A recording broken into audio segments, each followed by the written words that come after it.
শহরের এক প্রাচীন দুর্গে বসবাস করতেন এক রহস্যময়ী নারী, যার নাম ছিল সেরাফিনা।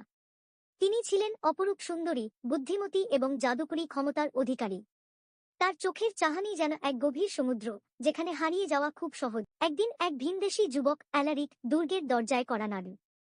তার কাছে ছিল একটি পুরনো মানচিত্র, যেখানে এই দুর্গের নিচে এক গুপ্তধনের কথা লেখা ছিল।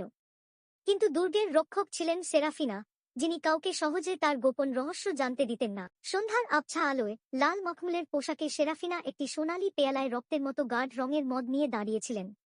অ্যালারিক বুঝতে পারল, এই নারী কেবলই এক সাধারণ রক্ষক নন, বরং এক শক্তিশালী প্রহরী, যার অনুমতি ছাড়া এই দুর্গের গোপন দরজা কখনোই খোলা যাবে না। সেরাফিনা ধীরে ধীরে তার পেয়ালা থেকে এক চুমুক নিলেন এবং রহস্যময় কণ্ঠে বললেন, গুপ্তধন পেতে চাইলে তোমাকে প্রথমে নিজেকে প্রমাণ করতে হবে। অ্যালারিক কি পারবে সেরাফিনার ধাঁধার উত্তর খুঁজে পেতে? নাকি সে চিরকাল বন্দী হয়ে থাকবে এই রহস্যময় দুর্গে?